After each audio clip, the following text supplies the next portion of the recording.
Good evening to all of you my dear student. कैसे आप सब। और जैसा कि आप सभी को पता है, इस समय जो हमारी यूनिट चल रही है क्लास 11 की यूनिट नंबर 4 जो है कि प्लांट जो कि यूनिट है प्लांट फिजियोलॉजी। और प्लांट फिजियोलॉजी का जो सबसे इंपॉर्टेंट चैप्टर है फोटोसिंथेसिस, इस चैप्टर के अभी तक हम टोटल 9 लेक्चर्स लगा चुके हैं और ये है लेक्चर नंबर 10। तो सबसे पहले मैं आपको रिकैप करा देता हूं कि उन 9 लेक्चर्स में हम लोग ने क्या क्या स्टडी किया है। तो सबसे पहले जब हम लोग ने इस लेक्चर की स्टार्टिंग किया था फोटोसिंथेसिस की, तो सबसे पहले हमने बात करी थी फोटोसिंथेसिस से रिलेटेड जो हिस्ट्री थी, डिफरेंट जो एक्सपेरिमेंट किए गए थे डिफरेंट साइंटिस्ट के द्वारा, इसकी बात हम लोग ने करी। आफ्टर दैट क्लोरोप्लास्ट के स्ट्रक्चर्स को हम लोग ने देखा, एक्शन एंड एब्जॉर्प्शन स्पेक्ट्रम्स को हम लोग ने समझा, साइक्लिक और नॉन साइक्लिक फोटोफॉस्फोराइलेशन को हम लोग ने देखा, केमोस्मोटिक हाइपोथेसिस क्या है, किस तरीके से एटीपी का फॉर्मेशन होता है क्लोरोप्लास्ट के अंदर, इस प्रोसेस को हम लोग ने यहाँ पे देखा। कैल्विन साइकिल को देखा, इसमें हम लोग ने ये समझा किस तरीके से ग्लूकोज का फॉर्मेशन होता है C3 साइकिल में। C4 साइकिल क्या है, C4 प्लांट में किस तरीके से साइकिल रन करती है, इसकी बात हम लोग ने करी। आफ्टर दैट फोटो रेस्पिरेशन, और आज जो हम लोगों को जो आज टॉपिक स्टडी करना है, ये टॉपिक है हमारा फैक्टर अफेक्टिंग फोटोसिंथेसिस। उन फैक्टर्स की हम लोग बात करने वाले हैं जो फोटोसिंथेसिस प्रोसेस को अफेक्ट करते हैं, और ये हमारा आज लास्ट टॉपिक है फोटोसिंथेसिस चैप्टर का। तो चलिए, सभी बच्चों का मोस्ट एंड वार्म वेलकम है जो भी बच्चे यहाँ पर नए हैं। माय डियर स्टूडेंट, यदि आप मेरे रिकॉर्डेड लेक्चर्स और आने वाले लाइव सेशंस के वीडियोस, लाइव सेशंस के अगर नोटिफिकेशन आपको चाहिए, इसके लिए मैं आपको 3 रास्ते बताने वाला हूं। इनमें से कोई भी एक रास्ता यदि आप फॉलो कर लेंगे तो आपको प्रॉपर तरीके से मेरे सारी वीडियोस भी मिल जाएंगे और आने वाले लाइव सेशंस के नोटिफिकेशन भी आपको मिल जाएंगे। देखिए वो 3 रास्ते कौन कौन से हैं, जल्दी से मैं आपको बता देता हूं। वो 3 रास्ते हैं। पहला रास्ता इसमें है कि आपको गूगल प्ले स्टोर में जाना है, वहां पर हमारे इंस्टीट्यूट का नाम DNCMI टाइप करिए और जैसे ही क्लिक करेंगे ये ऐप ओपन हो जाएगा, यहां से आप ऐप डाउनलोड कर सकते हैं। सेकंड रास्ता है, सेकंड रास्ता है हमारा, आप गूगल प्ले स्टोर से टेलीग्राम ऐप को डाउनलोड करिए। यहां पर चैनल दिया है doctor DN Gupta for NEET, इसके थ्रू भी आप कनेक्ट हो सकते हैं। और तीसरा सबसे बढ़िया रास्ता है यूट्यूब चैनल। जैसा कि आप जानते हैं हमारे यूट्यूब चैनल का नाम है DNCMI एजुकेशन। और अगर ये लेक्चर आप ऐप में नहीं, अगर YouTube चैनल में आप प्रॉपर देख रहे हैं तो अभी के अभी चैनल्स को आप सब्सक्राइब कर लीजिए, बेल आइकन को प्रेस कर लीजिए, जिससे आने वाले लेक्चर्स के नोटिफिकेशन आपको टाइम टू टाइम मिलते रहें। अभी तक पूरे इंडिया से 18,000 से ज्यादा मेंबर्स हमारी टीम्स को ज्वाइन कर चुके हैं for the preparation of NEET, और अब आपका भी बहुत ही मोस्ट वेलकम है। माय डियर स्टूडेंट, जैसा कि आपको पता है जब भी हम सेशन की स्टार्टिंग करते हैं एक बहुत ही ब्यूटीफुल ब्रेन डाइट के साथ करते हैं। देखते हैं आज का ब्रेन डाइट क्या है। Yes, do not give up, the beginning is always the hardest. कभी भी आपको साहस नहीं छोड़ना चाहिए, क्योंकि जब भी आप किसी चीज की शुरुआत करते हैं तो थोड़ा सा उसमें स्ट्रगल रहता है, हार्डेस्ट होती है। देखिए, अगर हम नेचर से एग्जांपल लें, आपको पता है कि जब चिड़िया अपना घोंसला बनाती है तो पहले जो 2-4 चीजें घोंसला बनाने में पहली जो पत्तियां या टहनी लेके आती हैं, वो जितनी बार उस जगह पे रखती है उतनी बार वो हवा से उड़ जाते हैं। उसको कितना प्रयास करना होता है जब घोंसले की उसे स्टार्टिंग करनी होती है। ठीक वैसे ही जब आप कोई लक्ष्य बनाते हैं और लक्ष्य के लिए जब आप स्टार्टिंग करते हैं तो बहुत सारी चीजों को आपको समझना होता है। तो वो पॉइंट जरूर स्ट्रगल का होता है, थोड़ा सा टाइम टेकिंग होता है, लेकिन कभी भी हमें साहस नहीं छोड़ना है, लगातार अपने पथ पर बढ़ते रहना है, जिससे प्रॉपर आपको सफलता मिल सके। तो इस ब्यूटीफुल थॉट के साथ सेशन की स्टार्टिंग करते हैं। चलिए, जैसे कि मैंने आपको बताया, हम लोग आज जो स्टडी करने वाले हैं उन फैक्टर्स की, वो फैक्टर्स जो फोटोसिंथेसिस प्रोसेस को अफेक्ट करते हैं। सबसे पहले अगर हम बात करें कि वो फैक्टर्स कौन कौन से हैं, तो पहला सबसे इंपॉर्टेंट फैक्टर है लाइट। यस, लाइट किस तरीके से फोटोसिंथेसिस प्रोसेस को अफेक्ट करता है, इसकी बात हम लोग करेंगे। कार्बन डाइऑक्साइड, आप जानते हैं यही एटमॉस्फेरिक कार्बन डाइऑक्साइड है जिसका हम फिक्सेशन करके फाइनल ग्लूकोज बनाते हैं। थर्ड, टेम्परेचर किस तरीके से फोटोसिंथेसिस को अफेक्ट करेगा। वाटर, प्लांट फैक्टर्स, और कुछ ऐसे फैक्टर्स जो केमिकल्स भी होते हैं, सिंथेटिक्स भी हैं, केमिकल्स हैं, वो भी फोटोसिंथेसिस प्रोसेस को अफेक्ट करते हैं। तो टोटल जो आज हमें बात करनी है वो 6 फैक्टर्स पे बात करनी है। पहला factor light, second carbon dioxide, third temperature, fourth water, fifth plant factor और 6 इनहिबिटर्स। तो चले इन एक एक फैक्टर्स को हम लोग समझते हैं जो हमारे नीट एग्जामिनेशन के पॉइंट ऑफ व्यू से बहुत ही इंपॉर्टेंट है। तो सबसे पहले जो हम लोग स्टार्टिंग करेंगे वो स्टार्टिंग करेंगे सबसे इंपॉर्टेंट फैक्टर्स लाइट की। तो चलिए देखते हैं एक एक पॉइंट्स को। यस, सारे फैक्टर्स मैं बता चुका हूं। कहां से स्टार्टिंग करना है? फैक्टर अफेक्टिंग फोटोसिंथेसिस की। चलिए, यस, जब भी हम फोटोसिंथेसिस प्रोसेस की बात करते हैं तो सबसे पहले हमें समझना होता है एक रूल्स को। वो रूल्स जो ये बताता है कि जितने सारे फैक्टर फोटोसिंथेसिस के लिए रिस्पॉन्सिबल हैं, ये फैक्टर किस तरीके से फोटोसिंथेसिस को अफेक्ट करते हैं। इसको प्रॉपर तरीके से एक्सप्लेन करने वाले जो साइंटिस्ट हैं उनका नाम है ब्लैकमैन। क्या नाम है इनका? ब्लैकमैन साइंटिस्ट है और इन्होंने रूल दिया है लॉ ऑफ लिमिटिंग फैक्टर्स। ये रूल्स क्या कहता है? अगर हम बात करें तो ये रूल्स कहता है कि when a process is condition, जब कोई प्रोसेस कंडीशंस होती है, जैसे हमारी जो फोटोसिंथेसिस प्रोसेस है, अगर हम बात करें तो ये फोटोसिंथेसिस प्रोसेस कंडीशन है। क्यों कंडीशन है? क्योंकि फोटोसिंथेसिस प्रोसेस होने के लिए क्या चाहिए? प्रॉपर लाइट चाहिए, यस, प्रॉपर टेम्परेचर चाहिए, प्रॉपर वाटर चाहिए, यस, बहुत सारे फैक्टर्स हैं जो फोटोसिंथेसिस को अफेक्ट करते हैं। तो ये प्रोसेस कैसी है? कंडीशंस प्रोसेस है। तो ये लॉ ऑफ लिमिटिंग फैक्टर क्या कहता है कि when a process is conditions to the rapidity by a number of factors जैसे लाइट है, टेम्परेचर है, वाटर है, एंजाइम्स है, क्लोरोफिल है, ये सब क्या है? फैक्टर है जो अफेक्ट करते हैं फोटोसिंथेसिस को।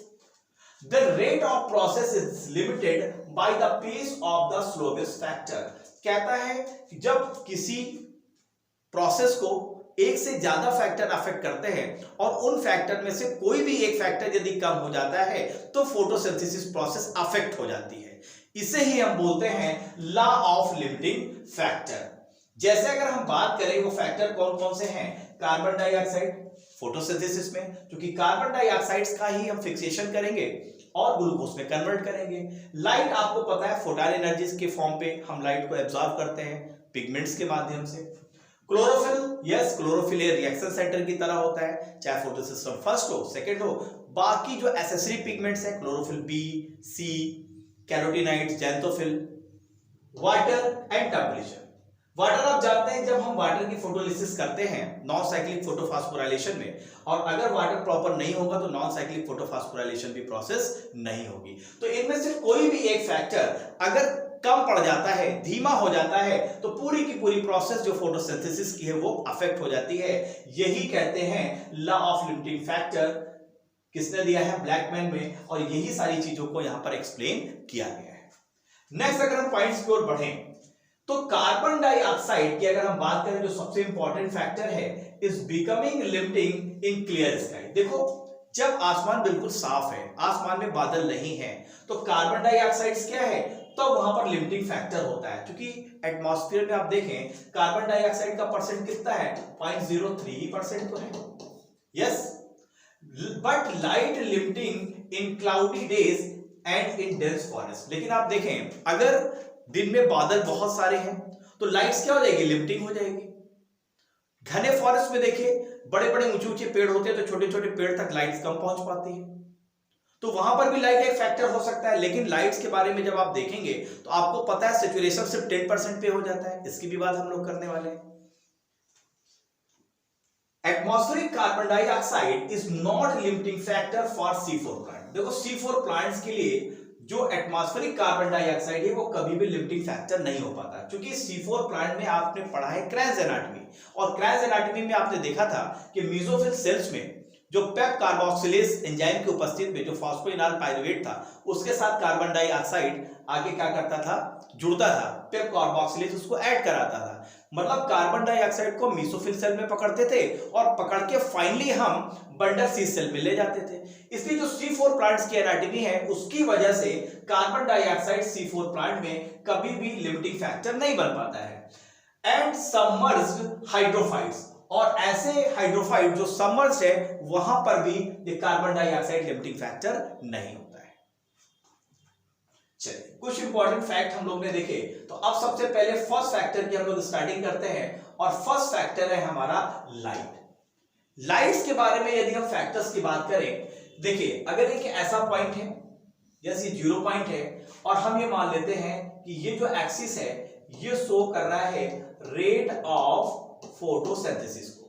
अब देखिए अभी जैसे जैसे लाइट इधर हम बढ़ाते चले जाएंगे वैसे वैसे रेट ऑफ फोटोसिंथेसिस बढ़ेगा। जैसे सपोज दैट हमने लाइट की इंटेंसिटी यहां पर करी, तो लाइट की इंटेंसिटी हम यहां पे करेंगे तो फोटोसिंथेसिस भी लगभग इतना बढ़ेगा, अर्थात एक पॉइंट ये बनेगा। अब लाइट की इंटेंसिटी हमने यहां पर कर दी, जब लाइट की इंटेंसिटी हमने यहां पर करी तो फोटोसिंथेसिस भी यहां तक आ गया, तो प्रॉपर पॉइंट यहां पर आ गया। फिर लाइट की इंटेंसिटी हमने यहां पर करी, फिर फोटोसिंथेसिस की प्रोसेस जो रेट ऑफ फोटोसिंथेसिस से बढ़ा, और जब हमने इससे 20 इस तरह से लाइन खींची तो आपको ये समझ में आएगा कि जैसे जैसे हम लाइट की इंटेंसिटी को बढ़ाते जाते हैं वैसे वैसे रेट ऑफ फोटोसिंथेसिस भी बढ़ता जाता है। लेकिन लेकिन लेकिन याद रखिएगा ऐसा नहीं है कि लाइट्स को हम बढ़ाते जाएंगे और फोटोसिंथेसिस बढ़ता चला जाएगा। एक ऐसी कंडीशन भी होगी कि अगर आप लाइट की इंटेंसिटी उस प्रॉपर पॉइंट से आगे बढ़ाएंगे तो जो फोटोसिंथेटिक एपराटस है, फोटोसिस्टम फर्स्ट हो चाहे सेकंड हो, वो डैमेज कर जाएंगे। तो फर्स्ट पॉइंट क्या कहता है? फर्स्ट पॉइंट कहता है कि एट लो लाइट इंटेंसिटी, अगर लाइट की इंटेंसिटी लो है, there is a linear relationship between light intensity and rate of photosynthesis. वो आप प्रॉपर देख ही रहे हैं, अगर लो लाइट इंटेंसिटी है तब लाइट की इंटेंसिटी और रेट ऑफ फोटोसिंथेसिस में एक लीनियर रिलेशनशिप आपको देखने को मिलेगा। क्लियर है पॉइंट? सेकंड पॉइंट्स की बात करते हैं। सेकंड पॉइंट्स कहता है लेकिन अगर लाइट की इंटेंसिटी आप हाई कर देते हैं, क्या कर देते हैं? अगर लाइट की इंटेंसिटी आप हाई करते चले जाए, बिल्कुल हाईएस्ट कर देंगे, तो वहां पर एक प्रोसेस होगा जिसको हम बोलेंगे फोटो ऑक्सीडेशन या सोलराइजेशन अकर्स, और जो फोटोसिंथेटिक एपराटस है वो डिस्ट्रॉय हो जाएगा। फोटोसिंथेटिक एपराटस का मतलब क्या है? फोटोसिस्टम फर्स्ट और सेकंड, उसके अंदर जो क्लोरोफिल है वो डीनेचर्ड हो जाएंगे, और अगर पिगमेंट डीनेचर्ड हो जाएंगे तो फिर जो फोटोन एनर्जी है उसको कैप्चर कौन करेगा? Intensity of light at which rate of photosynthesis, light की वो इंटेंसिटी, देखो लाइट की उस इंटेंसिटी में जिसमें फोटोसिंथेसिस का रेट क्या हो जाता है? Become equal with the rate of respiration in plants. उस पॉइंट्स को हम बोलते हैं लाइट कंपेंसेशन पॉइंट। फिर से बता देता हूं, लाइट कंपेंसेशन पॉइंट्स का मतलब होता है लाइट की उस इंटेंसिटी पे जिस इंटेंसिटी में जो रेट ऑफ फोटोसिंथेसिस है वो रेट ऑफ रेस्पिरेशन के अगर बराबर हो जाए तो उस पॉइंट्स को हम बोलते हैं कंपेंसेशन पॉइंट। कंपेंसेशन पॉइंट्स क्या होता है? लाइट की उस इंटेंसिटी पे जिस इंटेंसिटी पे फोटोसिंथेसिस का रेट रेस्पिरेशन इन प्लांट्स के रेट के बराबर हो जाता है, उसको हम बोलते हैं कंपेंसेशन पॉइंट। इस पॉइंट में जो नेट फोटोसिंथेसिस होता है या हम कहें नेट जो प्राइमरी प्रोडक्टिविटी है वो 0 हो जाती है, क्योंकि जितना हम बनाएंगे उतना हम लॉस कर देंगे रेस्पिरेशन के फॉर्म पे, तो फाइनल नेट प्रोडक्ट्स क्या आ जाएगा? 0 आ जाएगा। तो आपको क्लियर हुआ कि what is the compensation point. Compensation points में क्या होता है? जो नेट प्रोडक्टिविटी है वो 0 मानी जाती है। तो अब ये मान के चलिए कि यहां से एक स्टेटमेंट के रूप में क्वेश्चन यदि आएगा तो आपको क्या करना है कि yes this statement is very right. Next point को पढ़ते हैं। Light saturation occur at 10% of the full sunlight. आप जानते हैं जो घने जंगल्स हैं वहां पर ऊंचे ऊंचे पेड़ होते हैं और छोटे छोटे प्लांट्स भी होते हैं जहां तक प्रॉपर लाइट डायरेक्ट नहीं पहुंच पाती, लेकिन आपको पता होना चाहिए कि जो लाइट आ रही है उस लाइट का अगर 10% भी प्लांट्स को मिल जाता है तो वो पॉइंट उनके लिए सैचुरेशन होता है। मतलब उनको बहुत लाइट की जरूरत नहीं है, और ये नियम हर प्लांट्स पे लागू होता है कि जो लाइट अर्थ में आती है उसका अगर सिर्फ उन्हें 10% भी मिल रहा है तो वो फोटोसिंथेसिस करने के लिए प्रॉपर कैपेबल हो जाते हैं, इनेबल हो जाते हैं। मतलब 10% पर ही सैचुरेशन हो जाता है, जबकि लाइट तो 100% आ रही है। इसलिए घने जंगलों में जहां पर जैसे जो छाया जैसे जहां पर लाइट तो डायरेक्ट नहीं जा रही है, लेकिन इनडायरेक्ट के रूप में जो लाइट जाती है उस लाइट से ही वो प्लांट जो है फोटोसिंथेसिस कर सकते हैं। अर्थात 10% लाइट पर ही सेचुरेशन हो जाता है फोटोसिंथेसिस प्रोसेस के लिए। Hence except for plant insect और in dense forest light is rarely a limiting factor in nature. तो चाहे अगर हम बात करें डेंस फॉरेस्ट की या हम बात करें सैडी प्लेसेस की, वहां कभी भी लाइट लिमिटिंग फैक्टर नहीं हो पाती, क्योंकि 10% ही लाइट मिली तो फोटोसिंथेसिस हो जाएगा। तो लिमिटिंग फैक्टर क्यों होगा? बात क्लियर है आपको? चलिए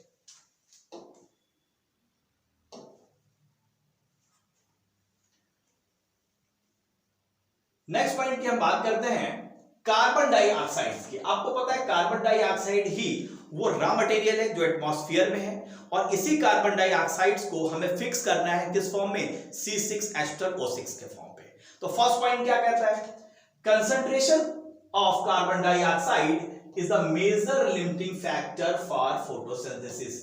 देखो, अगर कार्बन डाइऑक्साइड का कंसंट्रेशन घटता है तो वो फोटोसिंथेसिस प्रोसेस को अफेक्ट करेगा, क्योंकि जब रॉ मटेरियल ही नहीं होगा तो फाइनल प्रोडक्ट हम ग्लूकोज कैसे बनाएंगे?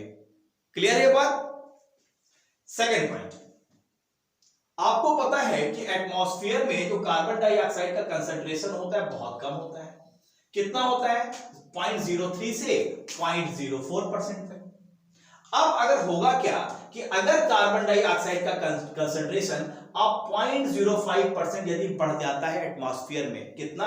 अगर 0.05% कंसंट्रेशन एटमॉस्फेयर में कार्बन डाइऑक्साइड का बढ़ेगा तो इससे होगा क्या कि जो फिक्सेशन रेट है कार्बन डाइऑक्साइड का वो भी बढ़ जाएगा। Increase in concentration up to 0.05% can cause an increase in carbon dioxide fixation rate. Behind this level, चलो 0.05 बढ़ गया तो फोटोसिंथेसिस रेट बढ़ा, फिक्सेशन बढ़ा, अर्थात हमने ज्यादा से ज्यादा ग्लूकोज बढ़ाया। लेकिन अगर 0.05% से भी और अगर कार्बन डाइऑक्साइड बढ़ता है, उसका कंसंट्रेशन एटमॉस्फेयर में बढ़ता है, तो फिर वो प्लांट्स के लिए क्या है? उसके लिए वो घातक है। तो it can become damaging over longer period, और लगातार अगर इसका कंसंट्रेशन बढ़ता रहेगा एटमॉस्फेयर में तो फिर प्लांट्स के लिए क्या है? प्रॉब्लम्स क्रिएट हो जाएगी। इसके अलावा आप देखें कि जो C3 और C4 प्लांट्स हैं वो कार्बन डाइऑक्साइड के कंसंट्रेशन को लेके डिफरेंटली रिस्पांस करते हैं। मतलब दोनों का रिस्पांस का जो क्राइटेरिया है वो अलग अलग होगा। क्यों? क्योंकि एनाटॉमी भी अलग है। C4 में आप क्रैंस एनाटॉमी देख रहे हैं, जबकि C3 प्लांट में ऐसी कोई एनाटॉमी नहीं थी। और C3 प्लांट में जहां फोटो रेस्पिरेशन स्टार्ट हो जाता था, जब भी ऑक्सीजन का कंसंट्रेशन बढ़ता था तो जो रुबिस्को एंजाइम था ऑक्सीजनेज की तरह काम करता था। लेकिन यहां पर जो C4 प्लांट थे वहां पर फोटो रेस्पिरेशन की संभावना बिल्कुल खत्म हो गई थी। क्यों? क्योंकि रुबिस्को एंजाइम कहां पाया जा रहा था? बंडल सी सेल्स के अंदर। इसलिए जो कार्बन डाइऑक्साइड के प्रति C3 और C4 प्लांट्स का जो रिस्पांस है वो बिल्कुल डिफरेंट आपको देखने को मिलेगा। अगर थोड़ा सा आगे हम पॉइंट बात करें कि at low light condition neither group respond to high carbon dioxide concentration, वही ब्लैकमैन्स का रूल। अब देखो, भले ही कार्बन डाइऑक्साइड का अच्छा कंसंट्रेशन एटमॉस्फेयर में हो, लेकिन अगर लाइट की इंटेंसिटी अच्छी नहीं है तो दोनों के, चाहे C3 प्लांट हो या C4 प्लांट्स हो, वो अच्छी तरीके से रिस्पॉन्ड नहीं करेंगे। Neither group respond for the, अगर बहुत अच्छा कंसंट्रेशन है कार्बन डाइऑक्साइड का तो रिस्पांस नहीं करेंगे, मतलब फोटोसिंथेसिस प्रोसेस बहुत अच्छी नहीं होगी। कार्बन डाइऑक्साइड के कंसंट्रेशन के मामले में तो भले ही C3 और C4 प्लांट डिफरेंट रिस्पॉन्ड कर रहे हैं, लेकिन अगर लाइट इंटेंसिटी है, लाइट कंडीशन अगर पुअर है, यस, तो क्या होगा? Neither group respond to high carbon dioxide condition, high carbon dioxide conditions. तो आपने समझा यहां पर कार्बन डाइऑक्साइड किस तरीके से इंपॉर्टेंट रोल प्ले कर रहा है। चलिए कुछ फैक्ट और देख लेते हैं। नेक्स्ट फैक्ट क्या कहता है? नेक्स्ट फैक्ट ये कहता है कि अगर लाइट की इंटेंसिटी हाई है, देखो अभी हमने पढ़ा कि लाइट की इंटेंसिटी अगर लो है तो दोनों ग्रुप कोई रिस्पांस नहीं करेंगे, लेकिन अगर लाइट की इंटेंसिटी हाई है तो दोनों C3 और C4 प्लांट वो क्या शो करेंगे कि उनका जो फोटोसिंथेसिस का रेट है वो बढ़ जाएगा। लेकिन अगर लो लाइट है तो दोनों जो है अच्छा रिस्पांस नहीं करेंगे, भले ही एटमॉस्फेयर में कितना ही अच्छा कार्बन डाइऑक्साइड अवेलेबल हो। C4 प्लांट का जो सैचुरेशन है वो आपको 360 ppm पे मिल जाता है। ppm का मतलब होता है पार्ट्स पर मिलियन पे, जबकि C3 जो रिस्पांस करते हैं बढ़ी हुई कार्बन डाइऑक्साइड के कंसंट्रेशन के रेफरेंस में, and saturation is seen only behind 450 या 450 ppm हम इसको बोल सकते हैं। तो अगर हम बात करें तो आप देखिए कि C4 प्लांट का जो सैचुरेशन है वो जहां 360 ppm पे हो जाता है, वहीं C3 के लिए जो सैचुरेशन पॉइंट्स आप देख रहे हैं वो होता है 450 ppm, मतलब दोनों का अलग अलग है। 360 किसके लिए है? C4 प्लांट के लिए कम ही ppm पे हो जा रहा है, लेकिन C3 प्लांट के लिए कितना चाहिए? 450। ये दोनों डाटा हमारे नीट एग्जामिनेशन के पॉइंट ऑफ व्यू से बहुत इंपॉर्टेंट है। चलिए नेक्स्ट पॉइंट की बात करते हैं। करंट अवेलेबिलिटी, यदि आप कार्बन डाइऑक्साइड की जो आप देखेंगे लेवल्स की, levels is limiting to the C3 plants. अगर कार्बन डाइऑक्साइड का लेवल अगर कम होता है तो C3 प्लांट्स के अंदर मेसोफिल सेल्स के अंदर जो रूबिस्को एंजाइम है वो ऑक्सीजनेस की तरह काम करेगा और फोटो रेस्पिरेशन स्टार्ट कर देगा। तो वही पॉइंट लिखा है कि अगर करंट अवेलेबिलिटी कार्बन डाइऑक्साइड के लेवल वो क्या करती है? C3 प्लांट्स के फोटो रेस्पिरेशन प्रोसेस को लिमिटेड कर सकती है। दूसरा पॉइंट कहता है, ये फैक्ट कहता है कि जो C3 प्लांट्स हैं वो हायर कार्बन डाइऑक्साइड कंसंट्रेशन के लिए अच्छा रिस्पांस करते हैं, अर्थात जो रेट है फोटोसिंथेसिस का उसको बढ़ा देते हैं, लीडिंग टू हायर प्रोडक्टिविटी, जिसकी वजह से प्रोडक्टिविटी की बढ़ जाती है। और इस नेचर की वजह से आपको पता है कुछ ग्रीन हाउस क्रॉप्स आती हैं, जैसे उसमें आपका आता है टोमेटो, बेल पेपर। ये जो दोनों फसलें हैं, टमाटर आप जानते हैं, टोमेटो से आप अच्छी तरह से परिचित हैं, तो ये जो टोमेटो और बेल पेपर है, अगर कार्बन डाइऑक्साइड का कंसंट्रेशन ज्यादा होता है तो इसकी वजह से इनकी प्रोडक्टिविटी भी बढ़ जाती है। यस, तो अगर हम बात करें, they are allowed to grow in carbon dioxide in riched atmosphere that leads to higher yields. तो अगर टोमेटो को और बेल पेपर को हम हायर कार्बन डाइऑक्साइड कंसंट्रेशन में ग्रो कराते हैं तो इनकी प्रोडक्टिविटी इंक्रीज कर जाती है। क्लियर है? चलिए, इसलिए हम इनको ग्रीन हाउस क्रॉप्स के नाम से भी जानते हैं। तो एक क्वेश्चन यहां से बन सकता है कि what is the green house crops. Carbon dioxide concentration at which carbon dioxide fixation in photosynthesis is equal to volume of carbon dioxide released in respiration, तो हम इसको बोलते हैं कार्बन डाइऑक्साइड का कंपेंसेशन पॉइंट। फिर से समझ लीजिए क्या कह रहा है कि कार्बन डाइऑक्साइड का कंसंट्रेशन जिसमें कार्बन डाइऑक्साइड का फिक्सेशन फोटोसिंथेसिस में बराबर हो जाता है, किसके बराबर? जो रेस्पिरेशन में हम कार्बन डाइऑक्साइड निकाल रहे हैं। तो इस पॉइंट पर हम इसको बोलेंगे कि ये कार्बन डाइऑक्साइड का कंपेंसेशन पॉइंट है। क्लियर है point? When plant saturate with full light, तो लाइट की कोई प्रॉब्लम्स अगर नहीं है वहां पर तब। अब आप देखिए जो कार्बन डाइऑक्साइड का कंपेंसेशन पॉइंट है वो C4 प्लांट के लिए जहां से 8 से 10 ppm है, पार्ट्स पर मिलियन है, वही C3 के लिए होता है 4200 पार्ट्स पर मिलियन। बहुत इंपॉर्टेंट है, कार्बन डाइऑक्साइड का जो कंपेंसेशन पॉइंट है वो C4 के लिए कितना होता है? 8 to 10 ppm, जबकि C3 प्लांट्स के लिए है 4200 ppm। दोनों का अलग अलग है। आप देखिए C3 का ज्यादा है और C4 का 8 to 10 ppm पर ही हो जाता है।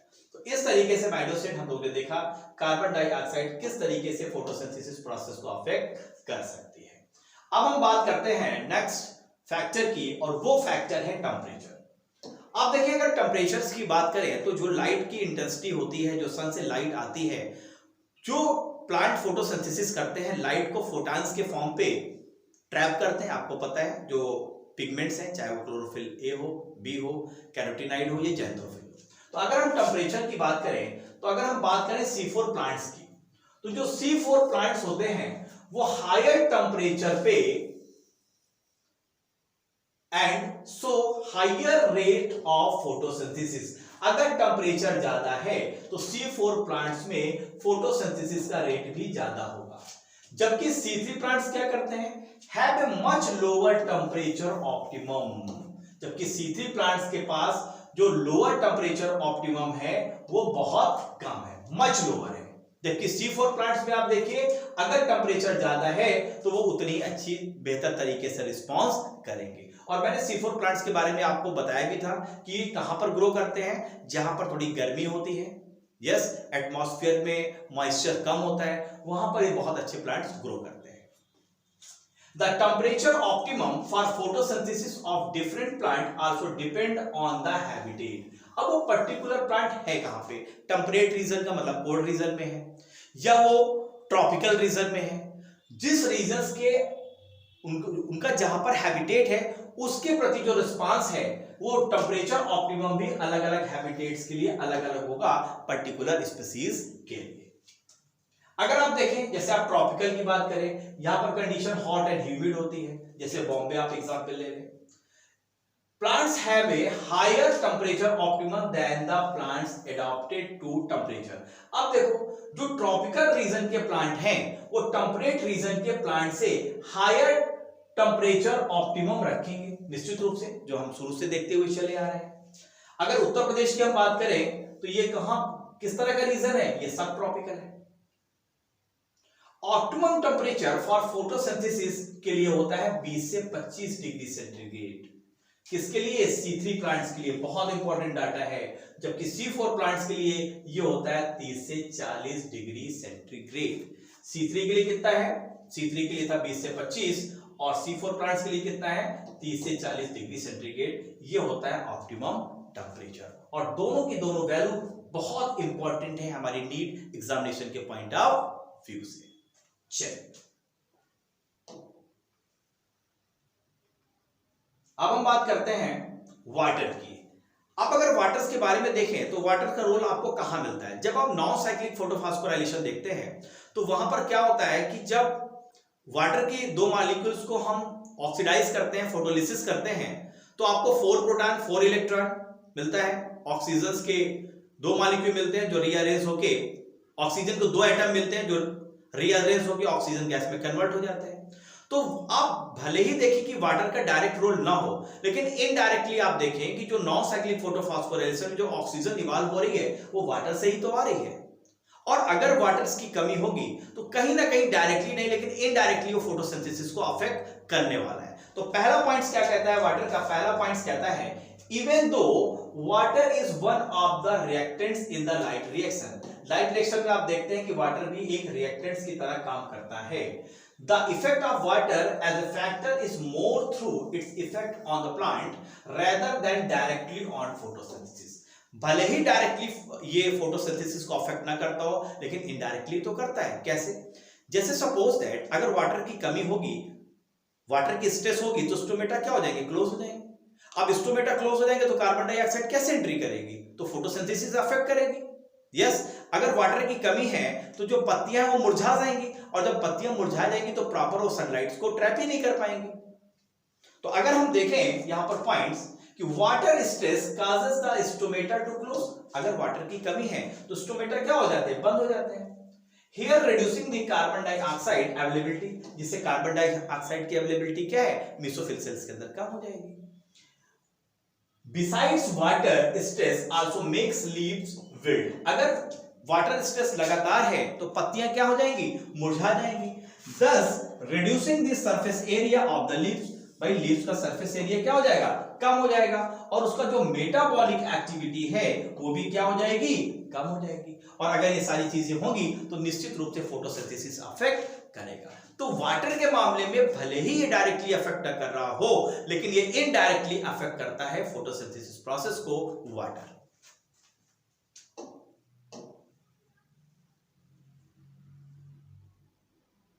यस, अब हम कुछ ऐसे फैक्टर्स की बात करेंगे, प्लांट फैक्टर्स की जो इंटरनल फैक्टर्स हैं, और हम बात करेंगे कुछ इनहिबिटर्स की। प्लांट फैक्टर्स कौन कौन से अफेक्ट कर सकते हैं। पहला होता है amount of chlorophyll. Suppose that ये लीफ है, यस, अगर ये लीफ है और लीव्स के अंदर अगर क्लोरोफिल का अमाउंट अगर कम है तो फिर लाइट को प्रॉपर ट्रैप नहीं कर पाएगा, और वो लीफ जिसमें क्लोरोफिल का अमाउंट बहुत जाता है बहुत अच्छी तरह लाइट को ट्रैप करेगी, फोटोसिंथेसिस प्रोसेस बहुत अच्छी तरह होगी तो अमाउंट ऑफ क्लोरोफिल अफेक्ट करता है। सेकेंड, लीफ की अगर हम बात करें तो सबसे इंपॉर्टेंट पार्ट तो लीफ ही है, क्योंकि यही तो फोटोसिंथेसिस होती है। तो अगर लीफ की संख्या ज्यादा है, कोई प्लांट है और उस प्लांट में सपोज दैट, मान लो ये एक प्लांट है, ये एक प्लांट है, यस, और हम ये मान लेते हैं कि यहाँ पे 1000 लीव्स हैं। दूसरा प्लांट है, इसमें लीफ की संख्या 900 है, तो किसमें फोटोसिंथेसिस ज्यादा होगी? निश्चित रूप से उस प्लांट में जहां पर लीव्स के नंबर ज्यादा होंगे, क्योंकि ज्यादा से ज्यादा वो लाइट को ट्रैप कर पाएगा।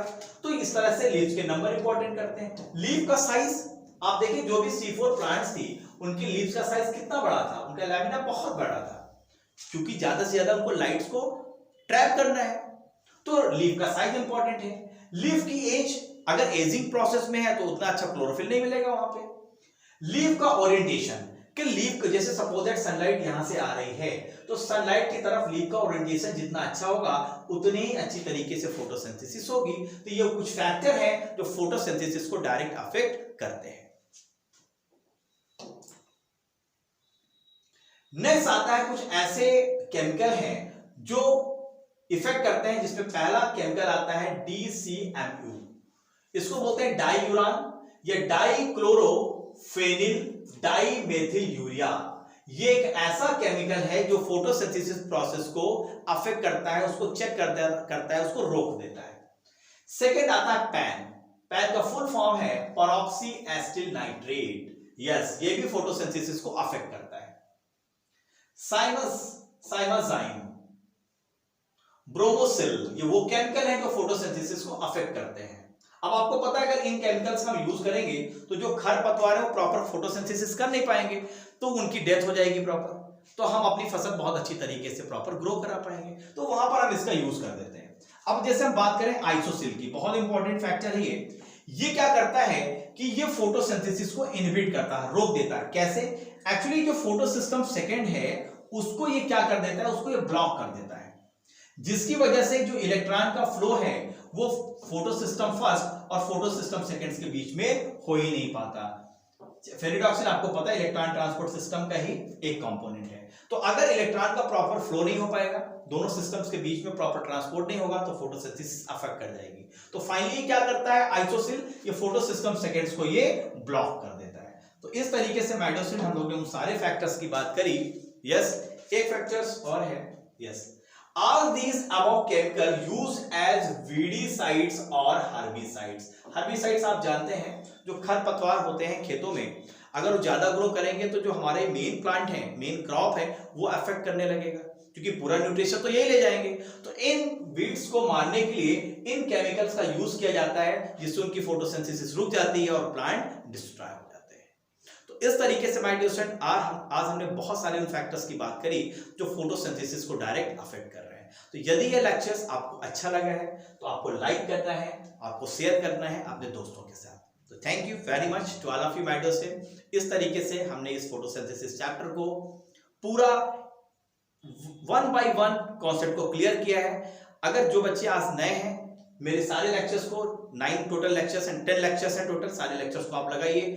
फोटोसिंथेसिस प्रोसेस में जो फोटोसिंथेसिस जो चैप्टर है, आपसे प्रॉमिस है कोई भी ऐसा क्वेश्चंस इस टॉपिक से बाहर से अब नहीं आएगा जितना मैं आपको पढ़ा चुका हूं।